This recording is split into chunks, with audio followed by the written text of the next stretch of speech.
Tēnā koutou, nau mai, haere mai. Hello everyone, welcome to the Walking the Shadowlands podcast. Let me be your guide as we take a walk into the realms of the unexplained, of the paranormal, of things that go bump in the night and haunt your dreams.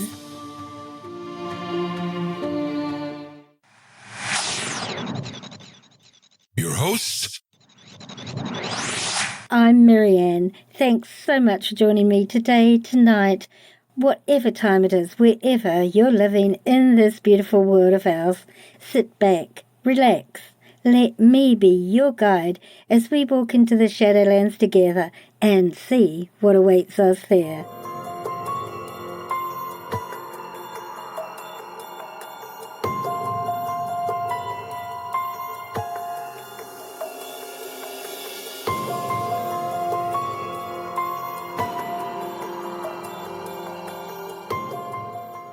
Kia ora, hi everyone. Thank you all for joining us today. England is a country that has a very ancient history, also a history of strange and unusual happenings, hauntings, weird and mythical cryptids, and of course, they are not short of their share of UFO sightings and incidents. One of the most famous and credible UFO encounters in the world happened in the United Kingdom in the 1980s. What makes these encounters stand out were two things. Firstly, amongst the flurry of sightings in these accounts, not only were lights witnessed in the sky, but a UFO actually landed and was witnessed by some very credible witnesses on the ground and radar. Secondly, these credible witnesses were women and men who were on active military duty at the time these events took place. They happened in Rendelsham Forest, located in the United Kingdom between two Air Force bases called RAF Woodbridge and RAF Bentwaters on the England's east coast. These bases became the focal point of some now very famous and well-known UFO incidents, with books having been written about the subject because of its very high profile. What happened basically was this. Just after midnight on December the 26th, radar screens picked up and followed an unidentified flying object, also seen by many military and most likely civilian witnesses as well. The radar followed it as it disappeared into the forest. Soldiers were sent to the spot and one Colonel Holt recorded a running commentary into a dictation machine as he and the personnel looked for the strange light that had landed. When they got there, they saw a luminous, triangular-shaped ship, about 10 feet across and 8 feet high, which was there briefly, then flew away. But this wasn't the only sighting of anomalous lights in the sky in that area. There were several nights of sightings witnessed by many people, both during this flurry of activity and, as you'll hear today, sometime prior to this particular UFO flap. This event garnered media attention worldwide, not least because it was between the military bases, and military personnel were directly involved in the case. Of course, for many years the event was covered up. Then some few witnesses started coming forward, speaking to different authors who write books about the incident, or researchers fascinated by the incident, and, because the military were involved, especially suspicious of the cover-up, who also write books. However, these high-profile figures who have been public about their experiences were not the only witnesses to the events that took place those nights. There are many servicewomen and men. In fact, I spoke to a gentleman by the name of Stacey in my second season of this podcast. It was a spur-of-the-moment interview with this gentleman whom I have never forgotten, about his experiences as a member of the security police of those bases, most notably the East Gate at Bentwaters.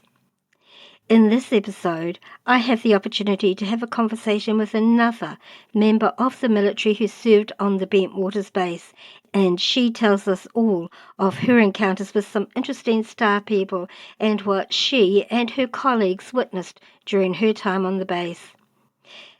As always, the question is, are you willing to walk with me into this part of the Shadowlands and see what awaits us there? Then let's begin.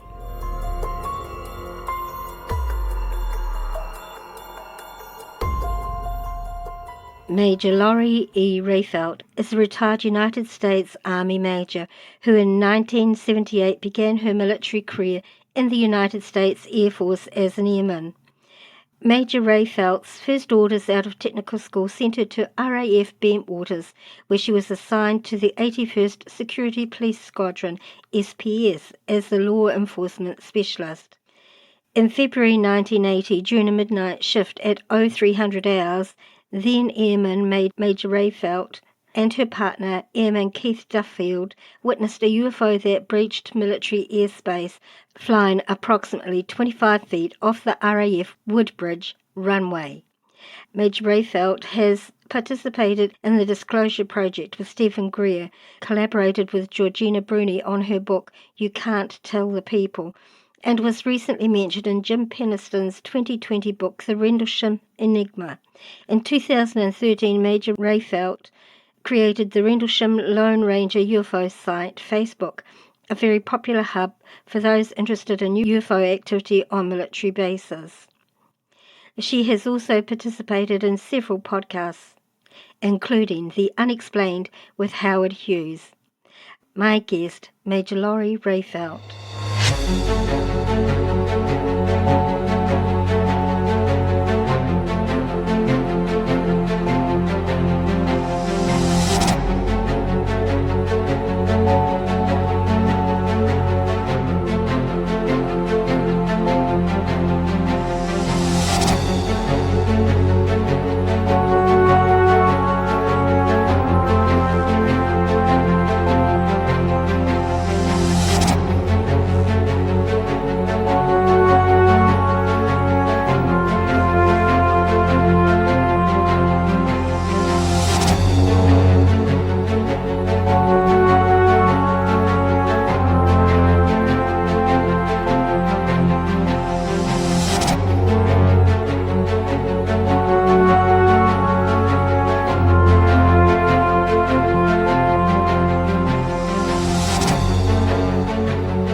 Laurie, thank you so very much for agreeing to talk with me and my listeners today. I've been really excited to talk with you about your experiences.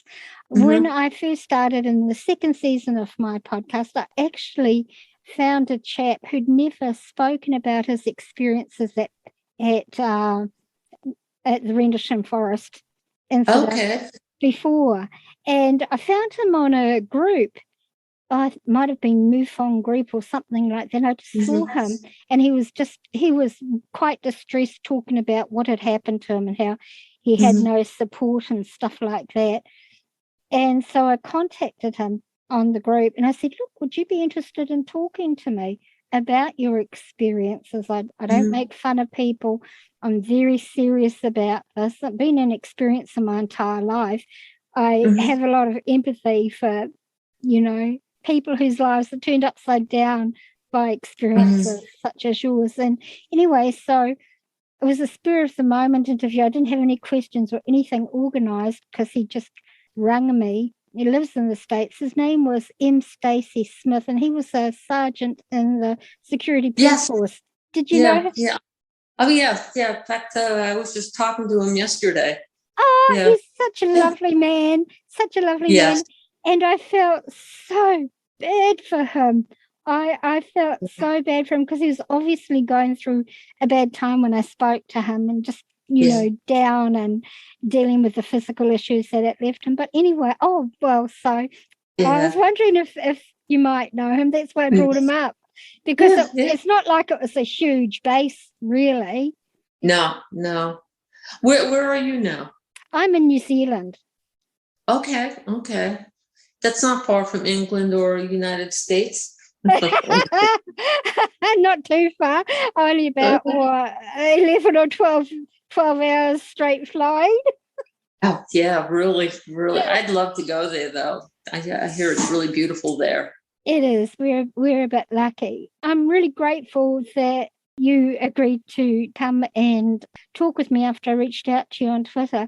This is a subject that absolutely has fascinated me since I first heard of it. Now, maybe you could tell my listeners, what age were you when you joined the military, and what was your role? Okay. I actually enlisted, well, technically right out of high school. I was 18, and I was planning on going to college, and I was accepted to the School of Visual Arts in New York City. The biggest problem there was logistically, they didn't have dormitories and things like that. So I couldn't do it. And my mom decided to take lemons and make lemonade by taking me to the Statue of Liberty. So I'm on the ferry and I'm thinking, oh my God, what am I going to do with my life and all this stuff? And I started brainstorming and remembered this woman in English class in 11th grade, and she had all these brochures about the Air Force. And I thought, oh, well, maybe that's an option. Maybe I'll check it out. So I ended up contacting the recruiter's office when I got home, and that really started the journey. And he told me, oh, I'll have to take a test. And I said, okay, I'll take a test. And growing up on Long Island, we don't have any military bases there. Right. So the closest that I'd been around military people was my neighbor, Bill Pfeiffer, whose father happened to retire from the Air Force. So I had it was like Private Benjamin, Right. I had no, sir, ma'am, are you kidding me? And so anyway, I went through the whole process. I had to do the physical and everything. And then they offered me a job. They said, well, what do you think of inventory management? And I'm like, I don't want to work in a stockroom. So they said, well, we'll come up with a job for you. And if you don't like it, you can say goodbye to the Air Force. And I'm like, fine, I don't care. So mad at the recruiter. And he called me several days later and he said, well, guess what? And I said, could you please tell me? He goes, no, you got to take a guess. And I'm like, I don't want to guess. I want to smack him over the head. And he finally said, well, what do you think about law enforcement specialist? And I thought, oh, that sounds really cool. Oh yeah, that sounds great. So I didn't realize that law enforcement meant that I would be a gate guard. I'd have to stand on post and, flag, wave people onto the base and whatnot. Right. But I was excited. I was so excited. And then I was in what they call delayed enlistment. So I didn't go in until January of 1978. And I then went through my basic training and then my technical school, which was all at the same base at Lackland Air Force Base in San Antonio, Texas. Then I went home for a couple of weeks in New York. And then I got on a plane at McGuire Air Force Base in New Jersey for England. I had gotten an assignment to RAF Bentwaters. And I was just so thrilled. I felt like I won a paid vacation. You're like, oh my God, I'm going to England. Oh, this, and the base is called the Royal Air Force Base. And, I was thinking, wow, this is like too good to be true. Right. So then I get to England and I'm tired because I stayed up all night. And so technically I was 18 years old when I got to England, and not realizing that they really didn't like women in the career field. I learned that one real fast. And only about 5% of the military was women anyway. So in a squadron of 200-300 men, it was like Laurie, it was like I was it. Wow, that must have been so hard. Yeah, there were actually about 5 or 10 women total that were active, enlisted. And but I had a really thick accent, New York accent. So I was, people were making kind of fun of that. They're like, yeah, can you say that again? Like, shut up. And but I felt as soon as I got to Bentwaters. It was very different from the base we landed in at RAF Mildenhall. RAF Mildenhall it was a nice base. And I was like, why can't I stay here? Because when I got to RAF Bentwaters, it was like all these dark green Quonset huts, and I felt like I'd gone back in time, back to like the World War II. Oh, wow. And I'm thinking, I was thinking, this is not good. But then I started feeling like the atmosphere, like there was a heaviness in the air that I couldn't describe. It was like something was pushing down on me. And, I was partially thinking that maybe I'm being a little cranky, didn't get much sleep, just got off so I figured get some sleep and then feel better about it, Right. And, but what happened, it was like, it didn't get better. I had a couple of days with my sponsor who took me around and showed me the ropes and everything. And that was nice. And he had a little MG and we'd go driving around the little side roads and whatnot. But it was but all in all, as soon as I got back on the base, I felt that heaviness. So there was something like, I felt like there was something off about the base. Oh, wow. And it's funny because if you talk to other people, they'll say, "Oh, we had a great time," and all this stuff. I just had a different experience, and so I went through more training before I went on to what we called flight. Flight meant it's a group of people working together, a small group of people. Right. So I was told I was going to be on Bravo flight, B flight. And that meant I was going to be working swings and mids. And it was still like, everything was just really, really off. The people that I dealt with in training had a real negative attitude. I mean, they were like, Rayfeld, what are you doing?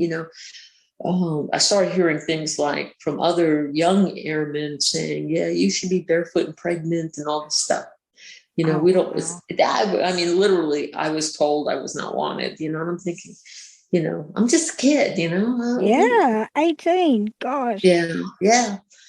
And, but one thing that I didn't tell anybody because I didn't feel like it was something to share is that throughout my life before I even got into the Air Force, I've always been a very sensitive person. I mean, I've always had this sensitivity that I can feel things that a lot of people can't feel. And, and I just kind of like my intuition is like through the roof. Right. And, and I just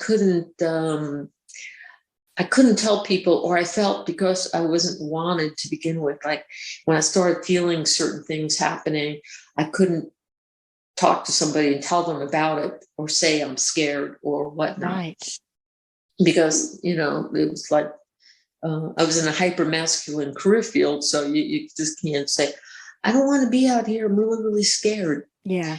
And one thing I learned about when I got to England was the fact that it was, when I got to the bases, RAF Bentwaters and Woodbridge, is that it was in Suffolk County, which in England is considered the most haunted county in wherever. And if you look at the Lee lines and look at all different things, I mean, it's definitely a hot spot for a lot of activity. Absolutely. Yeah. Yeah. And it wasn't just the, in a year or so down the road is when I saw the UFO, the one that flew across the runway. But before that, I was just still I was just struggling. I started to lose my stamina, started to put on weight. And I really think, I mean, it was like I was becoming something else. And I was wearing, it's cloudy in England, right? And I had to wear sunglasses because I couldn't, the light was too much for my eyes. So a lot of photographs that I have from England, I'm wearing sunglasses. And, it's like, I was just, I just couldn't believe it that I was losing as an 18. Now I'm 19. A few weeks after I got to England, I turned 19. So, I'm thinking, what's going on? How could I be losing my stamina and whatnot? It was just crazy. That's really interesting. Sorry, I was going to ask you immediately when you started talking and said the first thing you felt was this heavy feeling. I thought, oh, here we go. We've got somebody here who's really in touch with what they feel and with their spiritual sensitivity. Mhm. So it must have been extra hard for you, as you know, hence you put on the weight and you were uncomfortable and Yeah. something just wasn't right for you there, apart from all the misogynistic behavior around you. Yeah. Yeah. Yeah. And yeah, and I really appreciate, the fact that you, as the interviewer, happen to be a woman, because it just seems like the whole UFO, most of them are just white men, and I'm thinking, yeah, we need a little diversity here. Come on, people now. But yeah, so yeah, after being there for a while, I mean, I started seeing a lot of people, their behaviors were just really, again, their behaviors were off. There was a lot of people who say, well, you get these young airmen, they get to the base, they do a lot of drinking and partying and whatnot. But the partying they did there was like it was just over the top. I really think a lot of these young men ended up leaving the base and ended up being alcoholics or whatnot. We had a lot of airmen who were the squadron commander at the time. If he did something that he didn't like, and there were a lot of people doing really, really stupid things, like shooting their weapon off while on post just to get out of there. I mean, people had that fight or flight feeling of being there. And sure enough, they were processed out. And they, and it was weird because you'd be working with these guys and then the next few days they were gone. I mean, they literally would process them out and they were on a flight back to the US.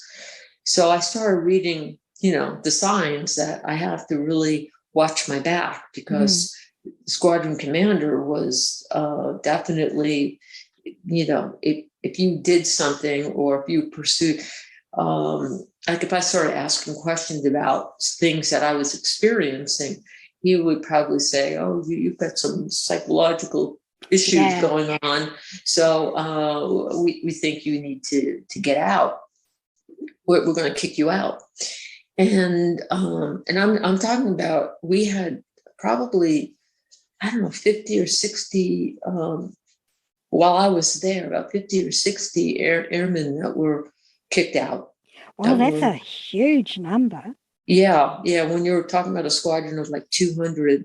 Yeah. And in fact, some people, when we got over there, we were told that it was like an attrition, that we were replacing people that got in trouble for doing drugs on post or doing all this stuff. During that time, I was just realizing that there were a lot of, I was like on an obstacle course. That's for navigating my time. And I'm a kid, so I'm trying to do a good job. I want those warm fuzzies where people say, way to go, Laurie. You're doing great, that kind of thing. And, it just wasn't really happening. And so I just started to learn to work under kind of like, I felt like I was low crawling through like this really dangerous obstacle course. But then the first really strange thing that happened, besides, so you get an idea that there's a lot of negativity with the people there, and the atmosphere is off. Now I was working patrol, and I went over to the Ivy Lodge gate at RAF Bentwaters side, and there was this, we had this fuel area. It was called liquid oxygen locks, we called it. It was like, so we had to check, most of the things we did was, we had a sheet that we would sign off, building check sheet. So I went over there, and to the left of me was this chain link fence that was covered in a lot of trees, a lot of leaves and whatnot. And I just had this feeling that there was a pond on the other side. And the creepy thing about it is I saw the flash in my head. It was this crazy man who had dark black hair, and he looked like he just got out of the swamp. And I didn't see him with my eyes. It was just something I felt. But he, Right. Every time I went there, it was like I could get a clear vision of what he looked like. And I would go there, and I'd put the brights on my car because I was working at night. And then I'd have to run out to the gate and pull on the lock, because sometimes they would put a note behind there to make sure we were checking our locks. And then I'd run back into the truck and put it in reverse. And I mean, I would fly out of there. And that would happen like several times. Yeah, it happened quite a bit. And I always thought, when it was daylight, I was always thinking there's got to be a pond over there. But it was off base, this pond. It was like on the other side of the fence. It was on the civilian side. Right. And it turned out that through Google Earth, yes, there is a pond there, which is like, that really freaked me out. I'm like, oh my God, when you start thinking about what you're feeling and then you start seeing it like in reality. The other thing is that not far from there was this old mansion that in the 1920s, it was called Rendelsham Hall. And in the 1920s, they had turned it into a place for people that were inebriated, people that had psychological problems. So I'm thinking that person could have died and he was haunting that spot. He could have drowned. Right. The other thing was there was also this crazy man that's known from near Orford Castle, and same thing. So because Orford Castle was pretty close to where we were. So it was like, I've been doing my own research to try and figure this out. And but he scared the heck out of me. Oh, I can well imagine. Now, that hall that you mentioned, that's been on several ghost investigation shows, has been haunted by a number of beings. Yeah. Oh, yeah. Yeah. Well, that was the first. And, and again, I didn't want to tell people, I didn't want to tell them I was really uncomfortable because then, they would, give me a hard time, make fun of me. And then there's the female aspect as well. Absolutely. And they'll just say you're a hysterical female. Yeah.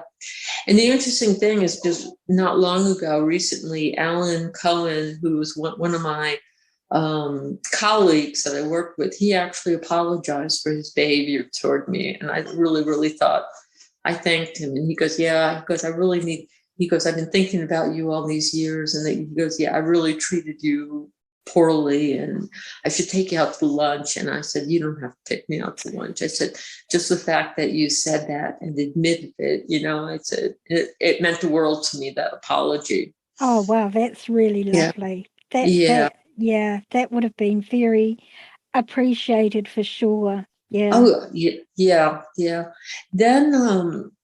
Then a lot of the activity that I experienced actually happened at RAF Woodbridge. It was our twin base. It was our sister base. Right.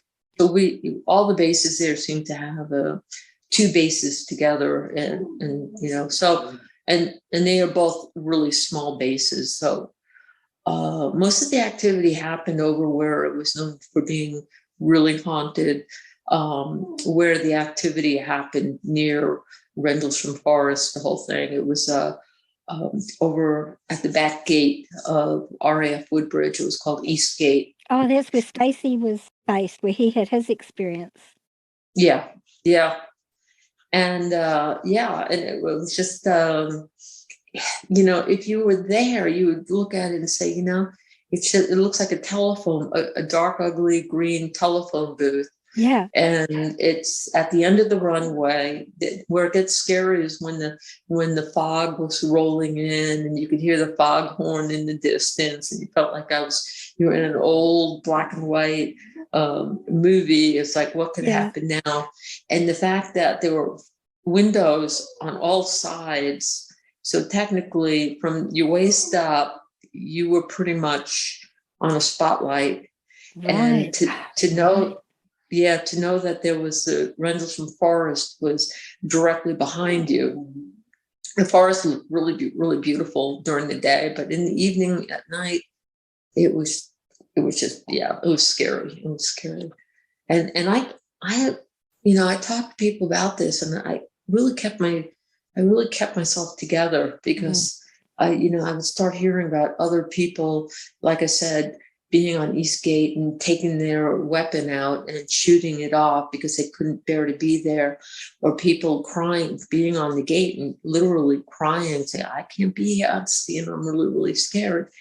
And I was too, but I just felt like I couldn't tell anybody. Again, I was just in the survival mode. I really felt like for most of my time I was there, I felt like I was in a war zone. And I had to deal with not just like the crazed guy at Ivy Lodge gate, but, the other thing the next thing that happened is about 3:00 in the morning, and I'm struggling to keep awake at East Gate, but all of a sudden I felt like there was this deathly white face, this gray was behind me. And I was just so tired, and this gray was telling me in my mind, it says, like, I know you're tired, don't turn around, just do yourself a favor, don't turn around. And I'm like, I was like so tired, I was like, I don't care, I'm not turning around, I don't want to be scared, and I just stayed awake. And but in my mind I could see what he looked like, and it dawned on me that he was short, because again, like I said, the window, it was from the waist up. If I'm standing in the gate check, you could see me from the waist up. But if I'm sitting down, he had to be about 3 or 4 feet tall. He wasn't tall. In fact, if you're on Twitter, the picture that I have of me on there, I'm at Eastgate. That's a photo of me at Eastgate. Oh, right. Yeah. How did you feel when you realized that there was this alien being behind you? Not a spirit, an alien being. How did I feel about sensing that there was this alien being behind you? How did it feel? Yeah, this was the thing, is that I just kind of kept myself together and just kind of, that happened once. It wasn't like every time, like the Ivy Lodge guy, every time I went there, it was like he was tormenting me, or just kind of wanting to scare me. Right. The gray was like only one time. How I'm so sorry, Laurie. No, go ahead. How long was it from the time you encountered this gray to the time you saw the UFOs? What sort of time distance are we talking about? Yeah, I would say the gray was probably around early 1979. Okay, so it was a whole year. Right. Yeah. Mm-hmm. Yeah, about about a year, yes. Mm-hmm. And then I had 2 other encounters. The other one that I had was at Eastgate. We had and this was probably I think it was in the summer of 79. There was this Colonel Thompson, who was an A-10 pilot, and he was at Chicksands at an air show, RAF Chicksands, and his plane kind of cartwheeled. He flew low. Anyway, he died. And one day it was about, oh gosh, it was probably about 6 or 7 o'clock, 5 or 6 o'clock in the evening. Most of the traffic had left Eastgate or left out of Eastgate. So I'm there and I turn around and I see this colonel, full bird colonel, which is like one notch below a general. And I'm thinking, oh my God, what is he doing there? And then I started thinking he was just like leaning on some, it was like this cement pad. It looked like a parking area right beside the gate shack. And sometimes people would store boxes or, things on it, just, I guess, to get it out of the way. And he was over by this stuff. And there was no way that he could get around me without me seeing him. Mm. And so it was my concern at that time, just to show you how minute it was. Remember, I'm dealing with these men in this career field. The colonel did not have his hat on. Okay. When you're not near the runway, you have got to wear your hat. It's just the rule. When you're outside, you wear the hat. When you walk inside, you take the hat off, unless you're working in law enforcement. Then you keep your hat on. Anyway, which is one of these rules. Yeah. So I kept worrying, because I said, I got to go up to this colonel and tell him to put his hat on. And he was in his flight suit. He was wearing his pilot suit. And he was just kind of leaning back, smoking a cigarette. And I'm thinking, I'm like really stressed out. And the problem is that I was afraid the patrol, one of the sergeants, would come up to me and give me a hard time because I did not tell the colonel to put his hat on. Right. So I'm really, oh God, I don't want to do this. I don't want to do this. And he, then I turned back again, finally getting the gumption to go up there and tell him. And he was gone. And I'm thinking, where'd he go? And I can't really leave my gate shack area, but I kind of walked out into the middle of the street because there was this fence that was behind him. So he couldn't go behind me and jump over this tall fence. And then he'd have to actually walk up the perimeter road, because the road that Eastgate was on was this long road that was parallel with the runway. Right. So if you stood in the middle of the road, you could see about a mile down the road. And so I went looking, well, where the heck did he go? And it took me, several years to realize that the only colonel that I knew that died after that time was Colonel Thompson, and he was like one of 2 or 3 colonels, full bird colonels on the base. So, and we say full bird because that means they wear eagles on their shoulders. Yeah, so that's why we call them full bird. So, fortunately, I didn't have to tell him to put his hat on because he was gone, that whole thing. And, but my point is that, the fact that I saw him and the way I was thinking, it wasn't like I was thinking that I'm seeing, I'm seeing a ghost or I'm seeing whatever, right. I mean, he looked as real as anyone. Right. And so, I kept that in my mind. And then, but again, I of course I didn't share it with anybody. Now this one last thing that happened, that was before the UFO. The UFO happened. It was like one of the last things that happened. I will get to that. No, it's all right. This is a good journey. Okay. I was, again, I was at RAF Woodbridge, but this time, and it's not that far from Eastgate.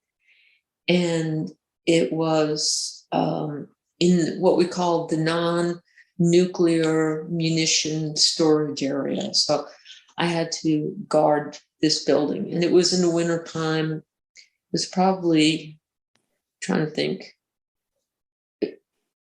Yeah, it was either in the winter of 79 or like January, February, or because I don't think it was that close to the time when I was, I think it was 79 actually, that I was in the gate, I was in the, in this, non-munition storage area. My job was to check again. I had my building check sheet. Right. And I had to check these buildings, and I was heading to start my building check sheet. And I was working the midnight shift, and it was cold. It was the rain, icy rain was pouring down, and I just wanted to get out there and do my first go around, check it, and then go back to my gate check.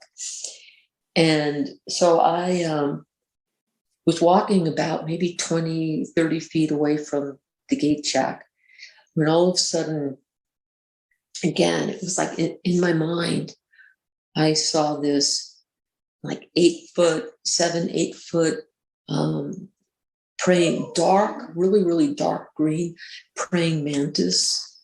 Wow. And he was pacing back and forth, and he told me to don't go. It was like he was saying, go back to your gate check. It was almost like he was so busy, so focused on something, he didn't want me to interrupt what he was doing or whatever. And I was like, oh my God, that one really, really, really, really, because personally, I did not want to go back there if I knew there was an 8-foot praying mantis walking on 2 legs. I mean, very, very muscular. I mean, I just, I was thinking, oh, this is insane. I mean, you must have thought that you were losing it. I was just terrified. I wasn't even thinking about, I was kind of thinking that whatever's out there, I'm really glad that he could flash whatever it was to get me back to the gate check. Because I got back to the gate check and I said, fine, I'm settling in here. I'll wait till it becomes daylight, wait a little while. And I had my cassette player and my music. I was listening to the soundtrack from Annie. And it was like, the sun will come up tomorrow. Bet your bottom dollar that tomorrow, like, I don't want to be here, And so anyway, so by the time, February 1980, this is the main one that I shared right off the bat, because I wasn't alone. I was with another airman, Keith Duffield. He and I were on patrol at Woodbridge, and we were checking the back gate, and we were just wanting to do our job, stay awake. That was the main thing. Right. And then I went to the gate, I checked the lock, and then I backed the truck back over to East Gate, because at this point now we actually would lock the back gate, so no one had to be out there in the middle of the night at East Gate. And so I was parked at East Gate, facing in the direction of the North Sea, and we could see this aircraft coming in. It was this looked like the light. I would have thought it was a cargo plane, like it was a big, it was a good sized plane. And I kept looking over to my left where the runway was, and thinking the lights were going to go on the runway. And because it was coming over the North Sea, that I would have to do a customs check, because it was coming in from another country. Didn't realize that it could have been coming in from a different planet. So it actually stopped it was coming in like a regular approach. It was high, and it would start to go like lower and low, it's going down. Mm-hmm. And then it stopped in midair and just hovered.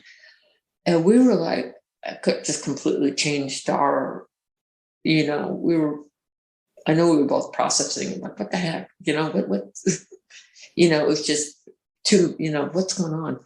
And it went, and then it made these geometric movements. It like went up, down, left, right.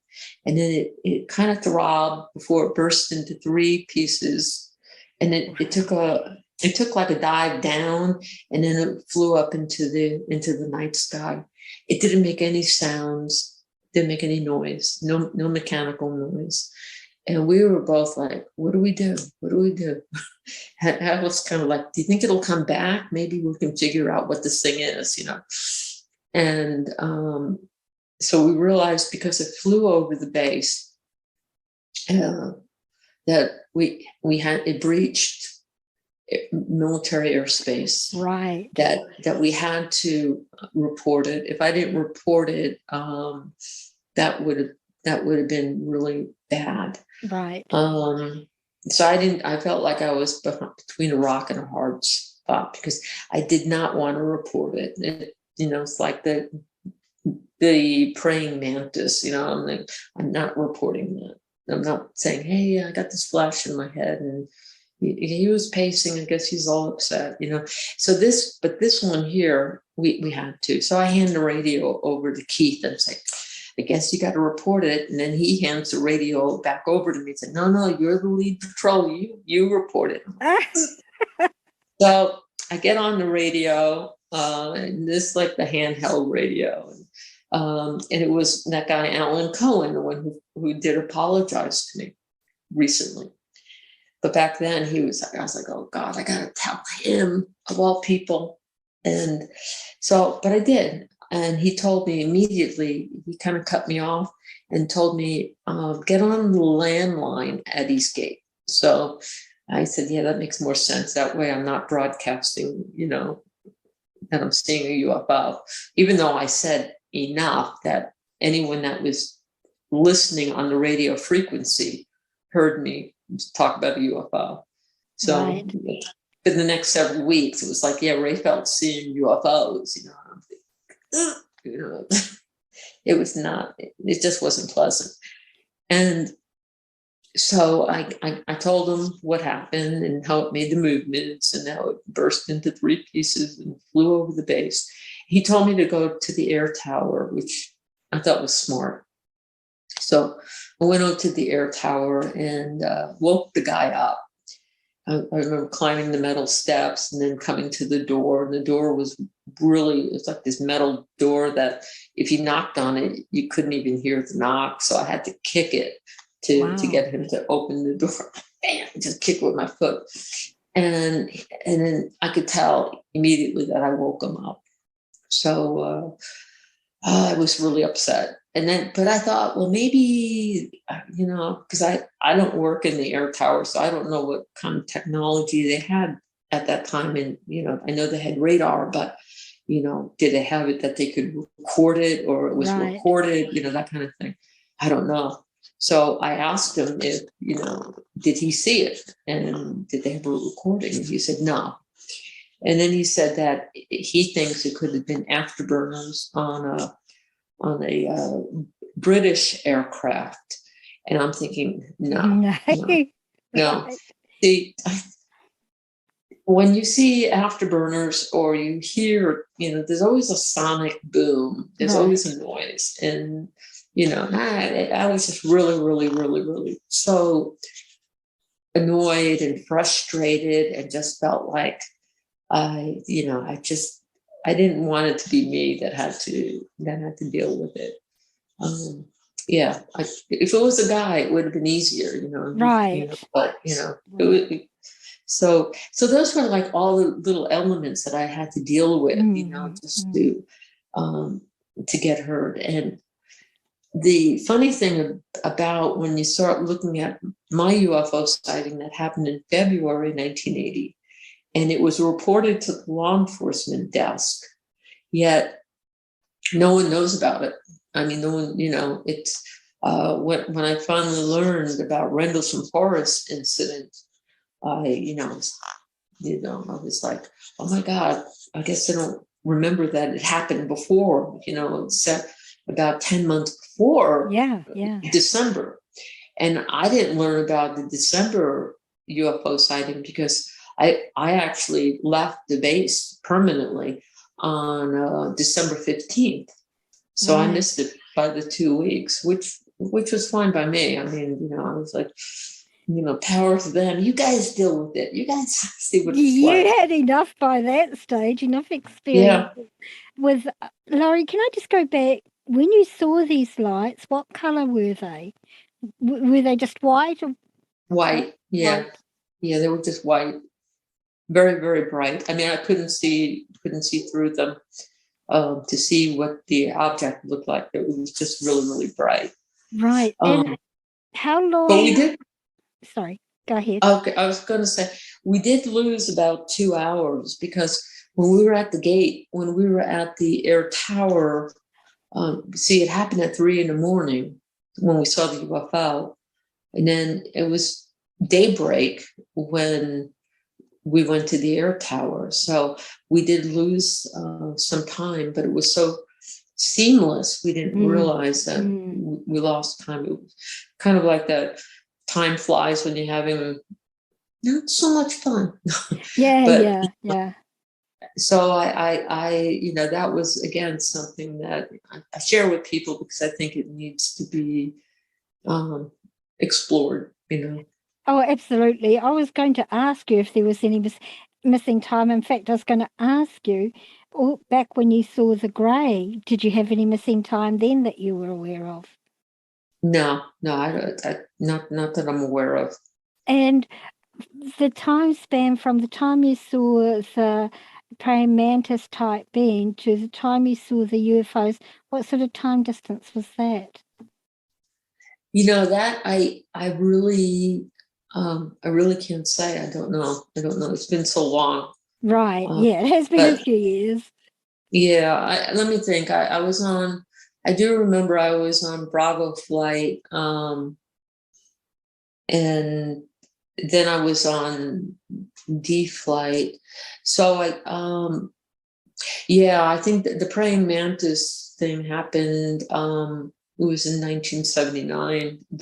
That winter, like January, February, Right. whatever. And then and the gray was before that. So they were pretty close together. Right. And the same with the crazed guy, the one at Ivy Lodge gate. That's really interesting. And often, I've heard quite often that there's a correlation between paranormal events and UFO encounters as well. There seems to Yeah. be a correlation of some sort. Yeah. Well, like I said, like when I was a kid, we had this um, it was something in the basement, and it was just something that, you know, I would get scared really, really easily, and I Right. wouldn't want to go to places. It, but it happened when my mom and dad in 1974, when they were going through they had a really, really nasty fight. This was before they got a divorce, and all of a sudden I could hear that it was a man's voice coming from the basement, and he was laughing like ha ha ha ha Oh, ha wow. ha, and it kept getting louder and louder. And my mom was so mad at my dad that she decided to sleep in the bed with me. And I tried to wake her up. Do you hear that? Do you hear that? And she would wake up and it would be gone. I'm like, oh my God. And I said, just try and go to sleep. Just fall asleep. Yeah. And then when my mom and dad divorced, I decided to stay back and live with my dad. And I was sitting in what we called the stone room. And all of a sudden I heard that laughter again. And it was really, really loud. And I left the house. I had to go babysitting anyway in a house but I got there about 2 hours early. So, I mean, I've had these things happen throughout my life, and it's just, I just kind of, I don't know. Just felt like a continuation. Yeah. I accept it. I find that throughout my life too. I've actually like I got, I don't know. I said to my mom, she was talking about, you know, things were going to change or whatever. And I jumped up and I said, "You're getting a divorce." And this was like about 6 months before they got a divorce. And, and I was getting a lot of premonitions and that kind of thing. And then when I was like in third grade, I actually saw Mary, the mother of Jesus, I went to Catholic school, and it was in the all-purpose room. It was very different from all the other statues in the church. So I was just trying to figure out what, I was walking past some double doors, and I looked in, and I saw this beautiful, amazingly beautiful, lifelike statue. And then we passed another set of double doors, and it's gone. And I had told my mom, and my mom contacted my grandma, who was living in Ireland at the time. And she said, "Yeah, Laurie had a sighting," and I'm thinking it's a statue, and then, But then as an adult, I went back to the school because I wanted to share the information with the people at the church. And they told me that they've had several people that have said throughout the years they would feel the essence of Mary, the mother of Jesus there. So I thought, wow, I mean, that kind of corroborated some of the things that I felt. And recently, like with my brother, about 6 months before, about 6 to 7 months, he never told us that he was abusing drugs, heroin, and that kind of thing. But I told him, I said, "Harold, you need to get out of there. I told him that where he was living in Wilmington, North Carolina. I said, "It's going to kill you. It's going to kill you." I said, "You got to get out of there. You need to go. You need to be closer to your daughter." And it wasn't not even a year later that, he died.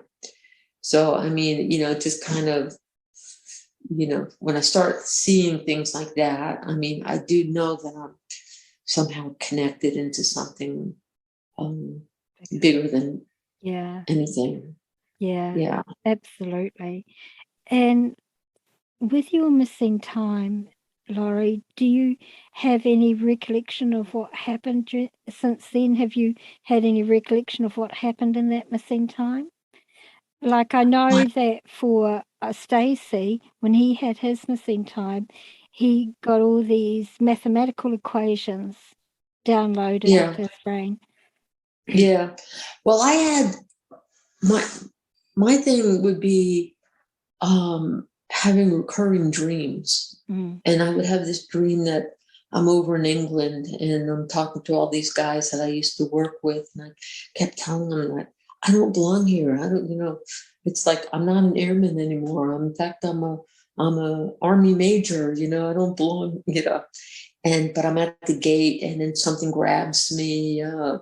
But what happens is I call it a traveling dream because then I'm on patrol and I'm driving around and it's all dark and cold and rainy. And then next thing I know, I'm in the desert. And then I'm on this dirt road in the desert, and I come upon this aqua color water, and it's like so beautiful. It doesn't belong there, and it's like salt water, and the sand on the bottom is all white, and it's butted up around these like brown dirt kind of mountains. It's in the desert. And so one day I get a complimentary copy of a National Geographic magazine in the mail, and I'm thumbing through it, and there's the pond, and I'm like, oh my God, there it is. And it's this place called Polo Azul. It turns out it's a place in Mexico. Interestingly, it's not far from, it's about maybe 50 miles or something like that, very, very close to this place called the Zone of Silence, which is known for high UFO activity.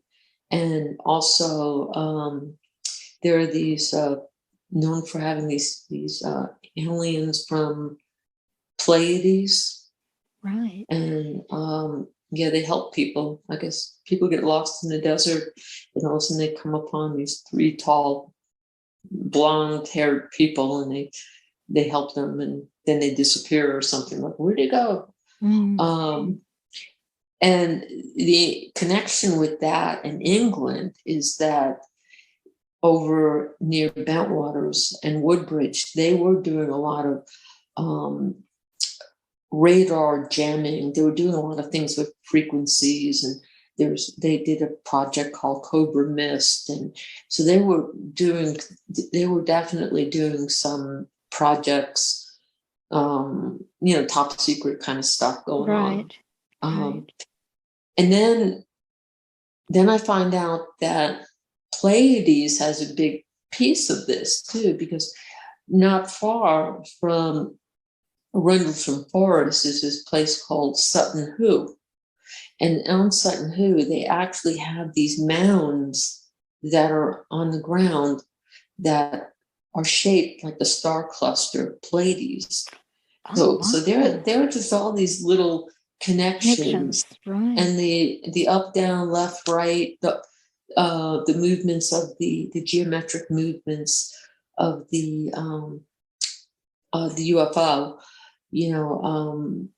there's a connection there. And the funny thing is, it was like the sign of the cross. And the other thing that came through my mind, and I put it on one of my drawings, and then I saw it on Larry Warren. He drew a picture, and he had it on his. And it was with the triangle and two circles. One circle is kind of a little bit overlapping the edge of the triangle. And then there's another circle. And I think that's also some of the hieroglyphs that I think Jim Peniston saw, that and I drew the photo, I think, in 1996. And at the time, I didn't talk. I did talk to Jim a few times, but he never got into the whole, like seeing photos of the hieroglyphics that he saw. It would be maybe a year or so later that I learned about it, but the hieroglyphics, and how he came up with the binary code, that whole thing. And there's if you do there's also some kind of triangulation between where Rendelsham Forest is to, say, the zone of silence, and it intersects with also the Egyptian pyramids and the Bermuda Triangle. So that really also brings in the what do you call it? Atlantis. Atlantis is part of it. So I just got done reading a book about that. So it's all these pieces are interconnected. It's just a matter of what we do with it, and what people as an experiencer, it's like, I've got this information, maybe somebody out there could actually look at it and help to decipher it. Same with because I think that what Stacy saw, and Jim Peniston and Larry Warren saw, and John Burroughs, everyone had very, very different experiences, even at the same time. I mean, apparently, John Burroughs, he disappeared for about 5 minutes before he came back. Wow. And Linda Moulton Howe had told me not long ago that at the Rendelsham Forest incident, when Colonel Williams, the wing commander, was out there in the field, that someone said that the praying mantis was out there too. Oh. So somebody else had also mentioned that. And but I think for a lot of us, it's just something that's become a part of who we are. Yes, absolutely. Yeah. And for me, it's just having the opportunity, and really, I have a need to share the story, because mainly because someone out there can really, really help me understand, what we have. I do believe that we're all given gifts, and I really do believe that what I have is a gift, and I like to really hone in on that gift, So, but right now, I do the best I can, and I have like zero interest in disclosure or anything like that, because I don't think even the people in the Pentagon and all that really know. They don't really know what's going on, and to see what we experienced as a Star Wars, or to see as something as the weaponization of whatever this entity is. I really think we're going down the wrong road if we start looking at what's happening here around us as something that we should all jump on the bandwagon and be a part of in a war. I think that what's going on with the powers to be that's out there, however we want to define it, I do believe that the one commonality that we all have is, I don't think there's any real interest in us humans. It's the problem is that it's what us humans are doing to this beautiful gem of a planet we call Earth. Right. And I really think that that's where they're upset. Yeah, And, I know for me personally, that's one of the things that my star people encounters have drummed into me, is the need to look after our Earth and what are we doing to it. We have to take care of it. It's our only planet. We've got no Earth 2 we can go to. We have to look after what we have. Absolutely. And I think the lesson that they want us to know is that not until we treat each other better will we ever get to, I don't think they want to say, oh, well, we need proof. We gotta see one of these people or whatever, aliens. And if I was one of them, I wouldn't want to come up and meet, someone from Earth here, because they probably want to, they want to dissect, they want to,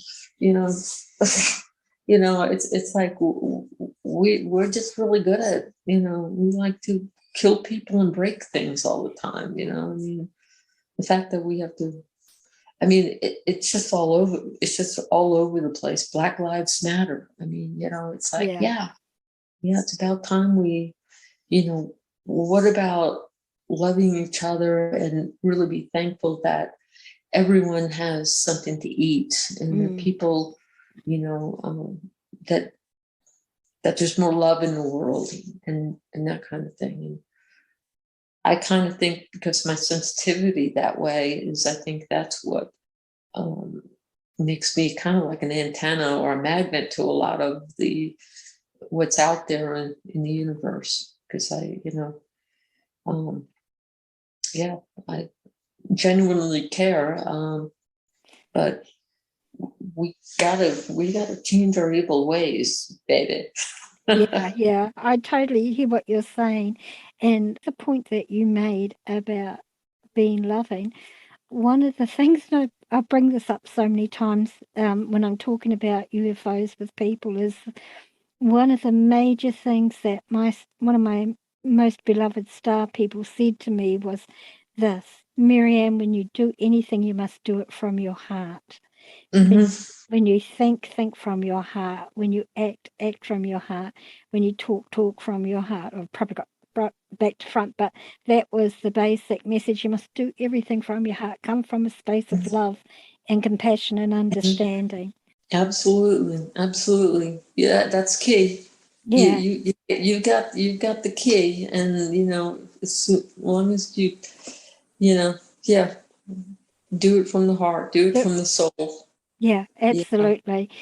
Just to get back to your military service, Laurie, how long after these incidents did you leave Bentwaters in that area? Yeah, I left there in December of 1980. So I'd been there about 2.5 years. I actually extended to be there a while longer because I was living off base. As soon as I got off base, it was like I felt like I could breathe. Right. But anytime I went on there, but I was counting my days down, literally, and like many other airmen. But we were, it was just a really, really unusually difficult assignment. And after I left there, I went to a base at Laurie Air Force Base in Denver, and ran into one of the flight chiefs that I knew over at Bentwaters. And I asked him, I said, what was going, did you feel what was going on over there? I mean, I was just asking him genuinely, but he had this really weird smile on his face as if to say, oh, it was great. I had a great time. Then I realized it was pretty much, again, it was the same kind of mentality. Laurie, don't pursue it. Don't go there. And I didn't, but a lot of people that I met at my next base could tell that I looked like I'd been in war. I mean, Wow. yeah, I was not a happy camper. But I was just also very relieved to be away from Bentwaters. I just didn't, but I felt like also there was so much that was unresolved. I left there, and I left. It's kind of like I escaped. I survived, but did it really have to be that way? Yeah. It just, I could have probably learned a whole lot more about my experiences if I had others around me that would, not ridicule and do all that to make it really, really difficult, or try and throw me out. So I left. So I got to Laurie in Denver, and it was a good assignment. It was like something was freaking wrong with Bentwaters, and then I get to my next assignment. Now I'm stationed in Las Vegas and at Nellis Air Force Base, and again, it that the it wasn't the feeling wasn't there of what I dealt with over in England, except for one time. I was now I left law enforcement, and I was working in television production, actually videotaping bomb drops on a dried out lake bed. Right. And one, it was a brief moment that I'm sitting in this, what they call a Connex box, which has all the electrical equipment in it, and it doesn't have any windows. And all of a sudden I had the feeling like the world went dark. And it was just during about noontime, and so it was bright out. It was in the desert, and I jumped out as if to say, I felt that fight or flight feeling. Yeah. But that was it. And then I left there, and I went to Fort Belvoir in Virginia before I got off of active duty. That was my last active duty assignment before I went into the reserves. But I never. But I spent 27 years in the military, having retired as an army major. I never experienced anything like what I experienced in England at RAF Bentwaters and Woodbridge, and I'm still trying to wrap my head around it. And it's and I think that I just think that more people have to listen to this kind of a story, as opposed to, like I said, all that disclosure stuff. Oh, we're finding out this document and blah blah blah. It's like, I'm like, there's a whole lot more to what's going on that. Oh, absolutely. Absolutely.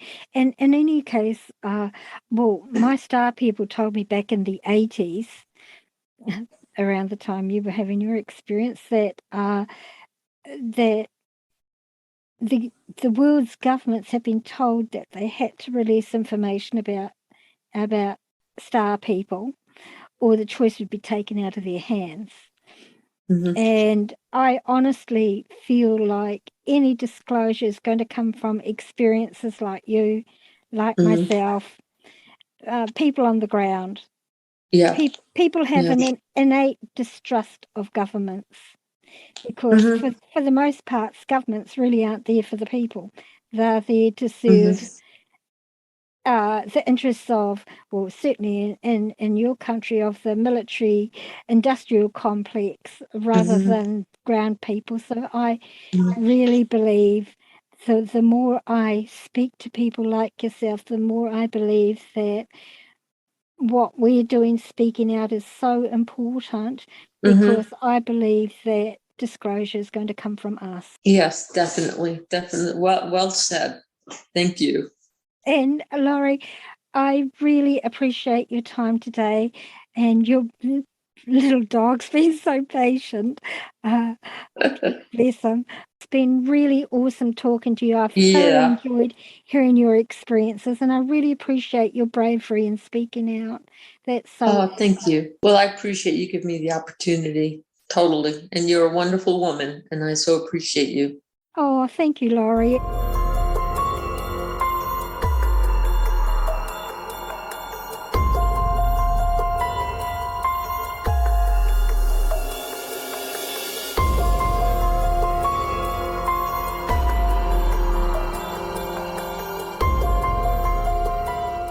During our conversation, Laurie talked about her paranormal experiences whilst on the base, as well as her encounters with a grey being and a very large, muscular, praying mantis-type being who told her not to turn around as he didn't want to scare her. She discussed the lights that both she and her workmate experienced. It was about a year after she left the base that the famous landing experiences occurred, but from our conversation you can see that this site had been active for some time. Unfortunately, our conversation was cut short because of computer issues on my side, so I never got to let you all know where you can follow Laurie, nor could I follow up on some questions I had. So apologies for that. Laurie has a Twitter account which is linked from this episode's page on our podcast website, www.walkingtheshadowlands.com, and she has a private Facebook group called Rendelsham Lone Ranger Ufo Sightings. I want to thank Laurie for allowing herself to be so vulnerable and open about what she experienced. There's no doubt in my mind that this continues to impact her in her day-to-day life, even all these many years later. How could such an experience not? Laurie and Stacey both continue to feel the effects of their experiences as youngsters in the military on the Bentwaters base. If you haven't already, go and check out my conversation with Stacey about his time at Bentwaters as well.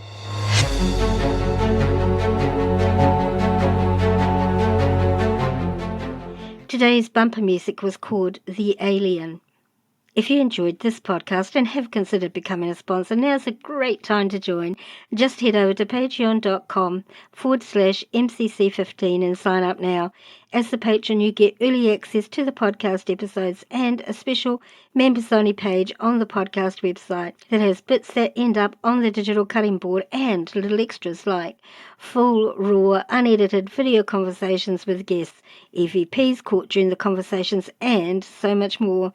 Also, you can download full written transcripts of each episode, and you get my absolute appreciation and gratitude.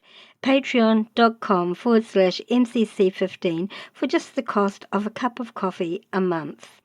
And so you don't miss out on an episode, make sure you subscribe on your favourite podcasting platform.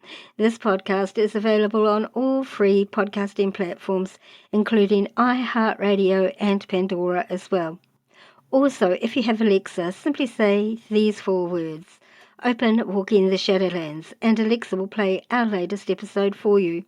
Check out our Facebook page, Walking the Shadowlands, our Twitter feed at Shadowlands10, TikTok under Walking_the_Shadowlands.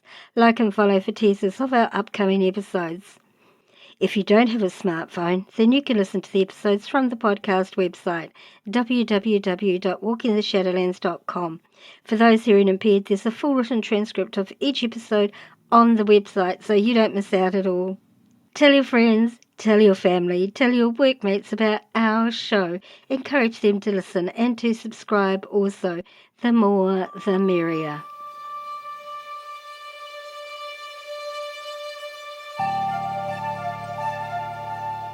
Thanks for listening to this episode. Ka kite ano, oia koi. I'll see you again.